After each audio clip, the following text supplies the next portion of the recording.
को करने की सबने मन में ठानी थी। चमक उठी सन 57 में वो तलवार पुरानी थी। बुंदेले हर बोलो के मुंह हमने सुनी कहानी थी। खूब लड़ी मर्दानी वो तो, जी हाँ, झांसी वाली रानी थी। हमारी झांसी की रानी अमर रहें। और आज जैसे कि आपको मालूम है, मैं थोड़ा सा ये शो जल्दी कर रहा हूँ, दो बातें आमने सामने, कभी देर कभी थोड़ा जल्दी। लेकिन आइडिया ये था कि आपसे कनेक्ट करूं, और आने वाला हमारा 19 नवंबर बहुत हमारे लिए ख़ास है। और इसी वजह से हम चाहते थे कि ये आज से मैं शुरू करूं, ताकि 19 नवंबर तक हम अपनी रानी, झांसी की रानी की जयंती को उत्सव के तौर पे मनाते रहें। तो आपको जैसे आपकी मालूम ही है कि हमारा दो बातें आमने सामने का शो हमेशा स्पॉन्सर्ड प्रायोजक शो होता है। तो हमारे इस शो के प्रायोजक भी रत्ना लेज़र डेंटल क्लिनिक से डॉक्टर रजत मिसूरिया, जो कि मैक्सिलोफेशियल सर्जन हैं, और सारा मैक्सिलोफेशियल और डेंटल का सारा उनके पास बहुत ज़बरदस्त एक्सपीरियंस है। अगर आपका मुंह कम खुलता है तंबाकू की वजह से, क्योंकि आपके मुंह में कैंसर हो सकता है, तो आप उन्हें जल्द से जल्द परामर्श करें। और इसके अलावा अगर आपको दांत में, जबड़े में कहीं परेशानी है, तो उसके लिए भी आप रत्ना लेज़र डेंटल क्लिनिक से संपर्क कर सकते हैं।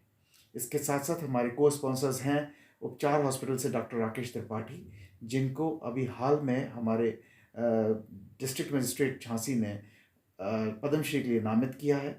और उनकी Rakesh remote bone transportation technique, जो बोन ग्राफ्टिंग के काम आती है, विश्व प्रसिद्ध होती जा रही है, और हमें इस बात का गर्व है। इसके साथ साथ आप उपचार हॉस्पिटल में जाके कंसल्ट कर सकते हैं अपनी नी सर्जरी को लेकर के, अपनी स्पाइनल बोन्स को लेकर के, अपने गठिया या आर्थराइटिस को लेकर के, या ओस्टोपोरोसिस हड्डियों के कमज़ोर होने की बीमारी को लेकर के। तो आइए अब आगे बढ़ते हैं, इस शो को लेकर के आगे चलते हैं। और जैसे कि मैंने कहा, थोड़ा मुझे जल्दी मैंने को शो करना पड़ा, लेकिन क्या करूं मैं, मुझे ये सेलिब्रेशन स्टार्ट करना था। हमारी झांसी की रानी का 19 नवंबर को जन्म जयंती है, इसलिए मैं उनको, रानी झांसी को शत शत नमन करूँगा। और देखिए, हमारा सिटी में ये बात करने को है, इसलिए हम कर सकते हैं। इसमें हमें गर्व फील होना चाहिए, क्योंकि कई सारी शहर हिंदुस्तान में ऐसे हैं जिनको बोलने के लिए कुछ नहीं है। बुरा मत मानिएगा, लेकिन अगर आप कानपुर की बात करें तो कौन सा एक शहर कानपुर था? कानपुर सिर्फ और सिर्फ निज़ाम पे रखने के लिए एक छावनी का एरिया था, जिसे कानपुर हम कहने लगे, और वो एक शहर बन गया। ठीक है, आज इंडस्ट्रीज है, बहुत बड़ा है, लेकिन इतिहास क्या है? कुछ नहीं। ऐसे एक इतिहास अगर है तो ग्वालियर। आप देखिए इतिहास में उसमें लिए क्या क्या चीज़ें बोली जाती है। मुरैना के लड़ाई में संध्या साहब भाग करके चले गए, एक इतिहास वो भी है। तो एक इतिहास झांसी का है। झांसी का इतिहास बहुत गौरवशील है। झांसी का इतिहास बहुत बलिदान वाला है, और झांसी का इतिहास बहुत ही स्वर्ण अक्षरों में रखने वाला है। इसलिए हमें हमेशा से गर्व होता है झांसी के इतिहास पर बात करने के लिए। और ये हमारी पहचान है, इसको मत भूलिएगा। हर बुंदेले की पहचान है ये, हर बुंदेले का अभिमान है ये।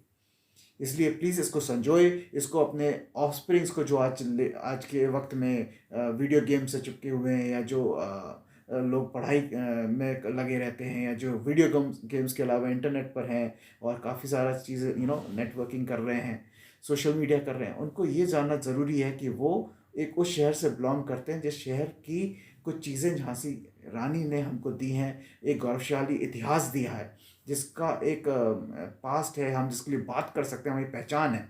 हमारे पूर्वज किसी ना किसी तरह से रानी झांसी से जुड़े रहे हैं, और हमेशा उनका एक खून जो है हमारे नसों में हमेशा रहता है। तो आपने देखा होगा रानी झांसी के जन्म जयंती पे जैसे कि होता है, कहीं कैंडल्स जलती हैं, कहीं काफ़ी सारी भाषणबाजी होती है, और ये सब चीज़ें होती है। मैं ये सब चीज़ें नहीं करने आया हूँ। अगर ये चीज़ें आपको देखना है तो आप देख सकते हैं, कई सारे यूट्यूब चैनल्स पे आपको दिख जाएगा, और ये सब अभी आने वाले अखबार में भी आपको दिखने वाला है। मैं आपको कुछ चीज़ें और बताना चाहता हूँ, जो आज की झांसी को मैं जोड़ना चाहता हूँ उस वक्त की झांसी से, जो रानी के द्वारा राज की जाती थी। देखिए, हमको ये समझना इसलिए ज़रूरी है, क्योंकि अगर हमें अपनी पीढ़ी आगे बढ़ानी है, तो हमें आज हम कहाँ हैं, क्यों हैं, किस लिए हैं, ये समझना होगा। हमारी रानी और झांसी जो थी, जो मनु करने का 30 साल का उनका जीवन था, पूरा 30 साल का। यानी 19 नवंबर 1828 से, यानी 19 नवंबर 1828 से लेकर के 18 जून 1858, शी रेस्ट इन स्लीप, उनका देहांत हो गया था। ये 30 साल जिस ग्रैंडोर से उन्होंने निकाले, 30 साल में उनका बचपन, 30 साल में उनकी पढ़ाई, और 30 साल में उनकी शादी, और 30 साल में उनका रानी का राजपाट, और 30 साल में उन्होंने जिस तरह से लीडरशिप क्वालिटी दिखा के पूरे झांसी पे अपना राज कर लिया, पूरे झांसी के लोगों पे अपना राज कर दिया, इसको समझने वाली बात है। पर ये कैसे हुआ? वो मणिकर्णिका जो मोरपन तांबे के घर में और मोरपन तांबे जी के घर में बनारस में पैदा हुई, और मोरपन तांबे चूँकि बाजीराव पेशवा दो के यहाँ काम करते थे या सेवक थे, तो बाजीराव ने हमारी रानी को छबीली बोलती थी, जिसका मतलब होता है प्लेफुल, और उनके अंदर जो गुण थे वो उन्होंने अपने बच्चों के साथ में उन्हें बिठा करके पढ़ाई करवाई, उनको घुड़सवारी करवाई, उनको सारी चीज़ें करवाई। यानी उस वक्त भी वो मराठी साम्राज्य में इतना वो था कि वो औरतों को उतना पूरा बेटी पढ़ाओ बेटी बचाओ की जो हम बात करते हैं उसके हिसाब से डेवलप करते थे। उनकी सेल्फ रिस्पेक्ट, उनका सेल्फ डेवलपमेंट, चाहे वो घुड़सवारी से हो या तलवारबाजी से हो या मलखम से हो, जो कि रानी झांसी बहुत अच्छा करती थी, या फिर वो आर्म रेसलिंग से हो, बहुत सारी ऐसी चीज़ें हैं जिसे आप कह सकते हैं, लेकिन करती थी। हॉर्स राइडिंग है, घुड़सवारी है, तो शूटिंग है, उनको बंदूक चलाना सिखाया गया। लेकिन उस वक्त ये सोच थी लोगों की, सोसाइटी की या मराठी साम्राज्य की, जो औरतों को पूरा बच्चों को, शिशु जो है बालिका शिशु, उनको पढ़ाई, उनको हर तरह से तैयारी करने में पूरा सक्षम थे और पूरा ध्यान देते थे।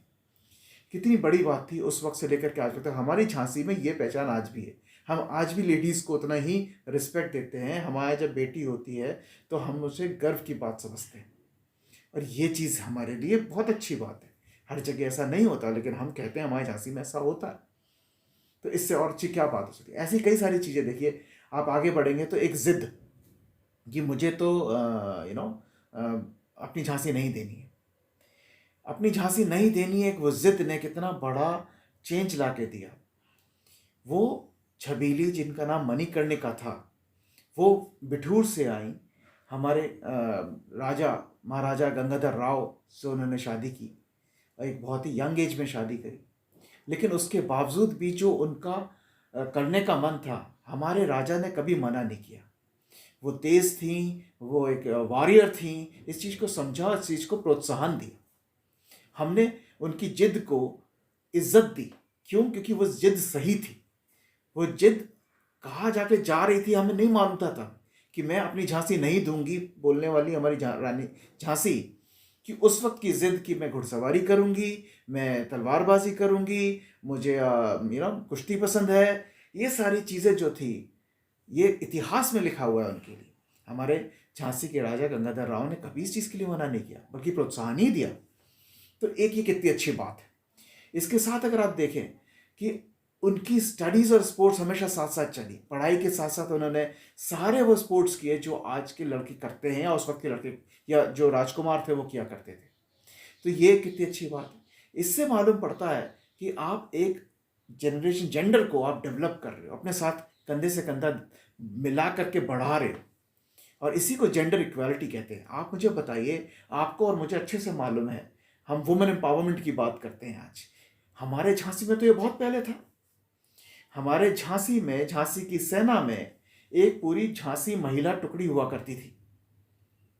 Women empowerment, women, no gender bias, किसी भी तरह से किसी चीज की कमी नहीं थी। लड़कियों को, लेडीज को तलवारबाजी के साथ साथ शूटिंग सिखाई जाती थी। पूरी एक टुकड़ी थी जो पूरा किला संभालती थी, और लड़ाई के वक्त वो बाहर निकल के उन्होंने लड़ाई करी अंग्रेजों के सामने। अब आप बताइए कि ये कितनी बड़ी बात है। हम आज बात करते हैं जेंडर इक्वालिटी, वुमेन एम्पावरमेंट। हम तो झांसी में बहुत पहले देख चुके ये बात। हमारी रानी झांसी ने तो हमें तब दिखा दिया, आज हम बात ही क्या कर रहे हैं।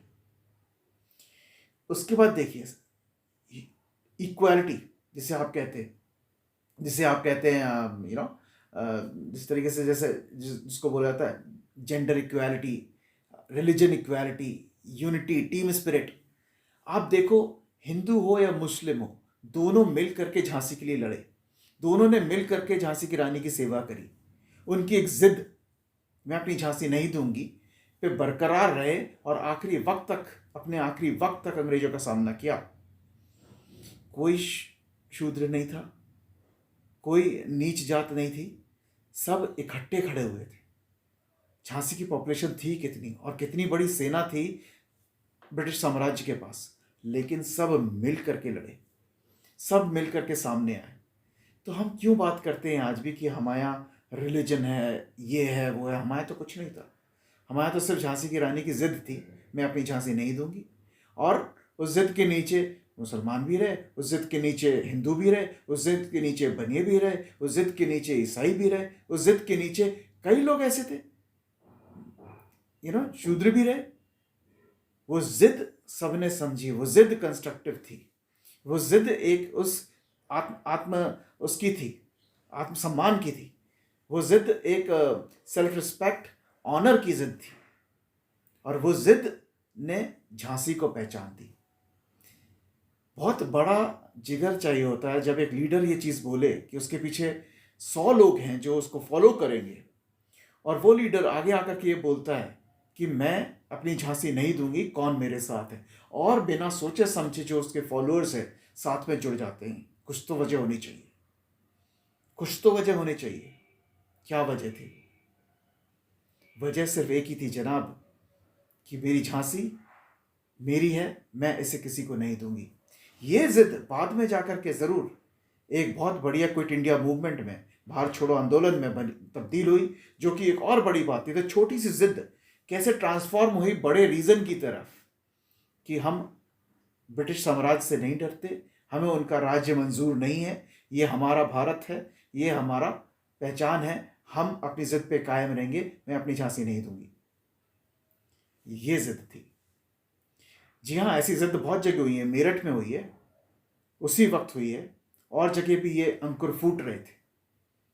लेकिन ये जिद की वजह से कुछ शहरों का नाम इतिहास में दर्ज है, और ये हमारे लिए सौभाग्य की बात है कि हमारा शहर झांसी इस तालिका में, जिसका इतिहास में नाम अंकित हो, वो शहर हमारा उस इतिहास के पन्नों पर लिखा हुआ है, कोई नहीं बदल पाएगा। हम वहाँ से, हम बुंदेले हैं, हमारी पहचान है साहब कि हम अपने भारत के लिए, हम अपने मर मिटने की क्षमता रखते हैं, हम गद्दारों को बर्दाश्त नहीं करते हैं, और अपने देश के प्रति हम बहुत ही ज़्यादा लॉयल रहते हैं।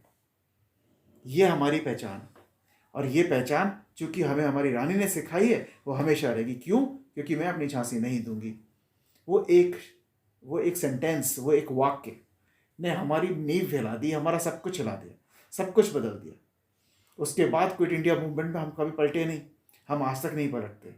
और हम गद्दारों को अच्छे से बता दें ये बात कि आप चाहे जितना भी अपना जोर लगा लें, हम अपनी झांसी नहीं देंगे। और यही तो रीज़न था, हमने अपनी झांसी नहीं दिया। हमने अपनी झांसी नहीं दी कोरोना के सामने, हमने अपनी झांसी नहीं दी डेंगू के सामने, और हमने अपनी झांसी नहीं दी भ्रष्टाचार के सामने, हमने अपनी झांसी कभी नहीं दी अराजकता के सामने, और हम अपनी झांसी कभी नहीं देंगे देश के गद्दारों के सामने। हमारी अपनी पहचान है, हमारी पहचान के पीछे कुछ लोगों ने अपना सर्वस्व लुटाया है, मिटाया है अपने आप को। हम उनकी बलिदान को, कुर्बानी को ज़ाया नहीं जाने दे सकते। जो लोग यहाँ पैदा हुए हैं झांसी में, जो लोग झांसी से बिलोंग करते हैं, कहीं ना कहीं उनके खून में वो बात है, और वो हमेशा रहेगी। वो देशभक्ति, वो जिद्दीपन, वो कंस्ट्रक्टिव जिद, वो हमेशा रहेगी, और यही तब्दीली लाएगा। जी हाँ, मैं अपने झांसी बाज़ार के सीरीज़ में कई सारी चीज़ें ऐसी दिखाता हूँ जिससे जो झांसी को मैं फिर से झकझोर सकूँ। झांसी के हर एक इंसान को मैं पर्सनली जाकर के उनका दिमाग, उसको छू सकूँ, उनके सोच को छू सकूँ। इसीलिए मैंने कल हमारे, सुन लीजिए, समझ लीजिए, जान लीजिए, झांसी में डॉक्टर सौमित्र पांडे, जो झांसी और बुंदेलखंड से हैं, डायबिटीज के गोल्ड मेडलिस्ट हैं, मैंने उनसे बात करी। आज वर्ल्ड डायबिटीज़ डे है, 14 नवंबर। उन्होंने इतने अच्छे इनपुट्स दिए, चाहते तो वो भी बाहर जा सकते थे, खूब पैसा कमा सकते, लेकिन नहीं, ये झांसी के लोग हैं।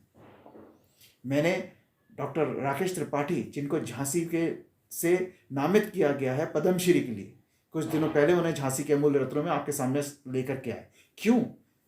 क्योंकि वो झांसी और बुंदेलखंड से हैं, और वो नाम कर रहे हैं झांसी और बुंदेलखंड का, जगह जगह देश विदेश में लेके जा रहे हैं। ये झांसी की पहचान है, और यही सब रानी झांसी देखना चाहती थी। शायद उनको इन अचीवमेंट्स पे उन्हें खुशी होती होगी और उनका सम्मान तब ज़्यादा बढ़ता होगा। जी हाँ, झांसी बाज़ार शुरू करने के लिए मैं भी कहीं से आया हूँ, कुछ छोड़ के आया हूँ, बहुत बड़ी चीज़ छोड़ के आया हूँ। मल्टीनेशनल्स में काम करता था, 15 साल काम किया, एक बड़ी सैलरी और सारी सुख सुविधाओं से परिपूर्ण था। लेकिन नहीं, जज्बा था, जिद है, अपने झांसी के लिए करने के लिए तो बैठा हूँ और करूँगा, यही करना चाहता हूँ। आप में भी वो जिद है, आप भी करना चाहते हैं, छुपाइए नहीं, बाहर लाइए उस चीज़ को। ये दिए जलाना, ये मूर्तियों पे हाथ चढ़ाना अच्छी बात है, करते रहें, झांसी को बढ़ाएं। यकीन मानिए, झांसी रानी कहीं भी होंगी आपसे बहुत खुश होंगी, आप उनको आपको अपना आशीर्वाद देंगी। और शायद वो यही चाहती हैं, वो चाहती हैं अपने झांसी को उस स्केल पे लेके जाना जिसको उन्होंने उस वक्त अपने लोगों के साथ मिलकर के उस वक्त लेके गए देश के अंदर। और फिर हम झांसी में क्या कर रहे हैं? हम उस स्केल को आगे क्यों नहीं बढ़ा रहे हैं? कहाँ गई वो जिद कि मैं अपनी झांसी नहीं दूंगा? वो जिद को छोड़िएगा नहीं, उस जिद को लेके आगे जाना है। कोई बोल के गया है कि मैं अपनी झांसी नहीं दूंगा, मत दीजिए अपनी झांसी को किसी को। इसको सिर्फ आगे बढ़ाइए, इसको उनके नज़रों में लाइए, पूरे देश के नज़रों में लाइए। यही रानी झांसी का तमन्ना थी, यही रानी झांसी की इच्छा थी और यही रानी झांसी के हमेशा से जज्बात रहे थे। इसलिए चाहे वो ग्वालियर जाना पड़े उन्हें, चाहे वो कालपी जाना पड़े, उन्होंने अपनी झांसी के लिए हर दिन हर जगह गई और 30 साल में अपने झांसी के लिए, अपने देश के लिए उन्होंने अपना सर्वस्व बलिदान कर दिया, अपने प्राण न्यौछावर कर दिए। 30 साल सोच के देखिए, 30 साल क्या होते। 30 साल में उन्होंने झांसी की क्राउड को पूरा अपना बना लिया। झांसी की जनता ने उन्हें भरपूर प्यार दिया सिर्फ 30 साल के जीवन काल में। जी हाँ, 19 नवंबर 1828 से 18 जून 1858, that is all. Rani Jhansi ends there. पर कितनी बड़ी स्पिरिट दे गई, मैं अपनी झांसी नहीं दूंगी। कितना बड़ा जज्बा क्रिएट कर दिया, मैं अपनी झांसी नहीं दूंगी। झांसी मत दीजिए, यही रानी झांसी चाहती थी। सच्ची श्रद्धांजलि उन्हें देना है, सच्चा प्यार उन्हें दिखाना है, सच्ची रिस्पेक्ट उनको देनी है, तो अपने झांसी को नाम आगे बढ़ाइए। झांसी से बहुत लोग बाहर निकलते हैं, मैं जानता हूं, मैं खुद झांसी से बाहर 15-18 साल रहा हूं। जिस जिस जगह पे, जिस जिस कंपनीज में झांसी के लोग हैं, बहुत अच्छा कर रहे हैं, बहुत ही बढ़िया कर रहे हैं। कभी मौका मिलेगा तो आपके सामने लेकर आऊंगा उन लोगों को। सब अच्छी पोजीशंस में हैं, सबका एक वर्चस्व है, सबका एक मुकाम है और सब ने ये जीत खुद हासिल करी है, किसी की सिफारिश से नहीं। यही झांसी के गुण हैं। मैं अपनी झांसी नहीं दूंगी क्योंकि यही सबसे बड़ा क्वालिटी है कि आत्मविश्वास हमारे अंदर, सेल्फ रिस्पेक्ट हमारे अंदर कूट कूट के भर गई हमारी झांसी की रानी। इसलिए मैं कहता हूँ, याद रखिएगा उनके वर्ड्स, मैं अपनी झांसी नहीं दूंगी एक जज्बा है, ये एक जिद है, ये वो है जो झांसी को आगे ले जाएगा।